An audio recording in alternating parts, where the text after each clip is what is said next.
ഏത് വീഡിയോ ഇപ്പൊ കാണണ്ടേ? ഈ നടിയുടെ വാട്സ് ഇൻ മൈ ഫോൺ വീഡിയോ. അത് കാണാം. പുള്ളിക്കാരിയുടെ ഫോണിൽ എന്തൊക്കെയുണ്ടെന്ന് അറിയാലോ. ലാസ്റ്റ് ഗൂഗിളിൽ സെർച്ച് ചെയ്ത കാര്യം നോക്കട്ടെ. ഹോളിവുഡ് മൂവിയിൽ ഒരു ആക്ടർ ഉണ്ട്, പുള്ളിക്കാരന്റെ ഡീറ്റെയിൽസാ.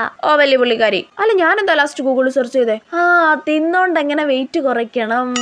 ശരിയാ. വാട്സപ്പിലെ ലാസ്റ്റ് മെസ്സേജ് അയച്ചത് ആർക്കാന്നല്ലേ? അത് മുഖയ്ക്ക് ലാലേട്ടനാണ് കേട്ടോ. അയ്യടാ, അവളുടെ ഒരു തള്ളു കിട്ടില്ലേ? അല്ല, ഞാൻ ആർക്കാ ലാസ്റ്റ് മെസ്സേജ് അയച്ചത്? ആ കണ്ണാപ്പി അസൈൻമെന്റ് എഴുതി കൊടുക്കണോന്ന് പറഞ്ഞ് മെസ്സേജ് അയച്ച് ശല്യപ്പെടുത്തിയിട്ടല്ലേ അത് സഹിക്കാണ്ട് ഞാൻ യൂട്യൂബിൽ എത്തിയത്. ഇനി കുറച്ച് സമയത്തേക്ക് വാട്സപ്പിലോട്ട് പോകണ്ട. ലാസ്റ്റ് കോൾ ചെയ്ത വ്യക്തിയോ? അതൊരു ബോളിവുഡ് ഡയറക്ടർ വിളിച്ചേട്ടോ. എന്തൊരു തള്ളു, അവളോടത് കാണിക്കാൻ പറ. എന്നെ ആരാ ലാസ്റ്റ് വിളിച്ചേ? മറ്റേ കസ്റ്റമർ കെയർ ചേച്ചി. നാളെ റീചാർജ് തീരുവാണ്, വേഗം തന്നെ റീചാർജ് ചെയ്യണോന്ന് പറയാൻ. നാണക്കേട്. ഒരുപാട് തവണ വിളിക്കാറുള്ളത് ആരെയാന്നല്ലേ? അതെന്റെ ബോയ് ഫ്രണ്ടിനെയാണ് കേട്ടോ. നമുക്ക് ലൈൻ ഇല്ലടാ.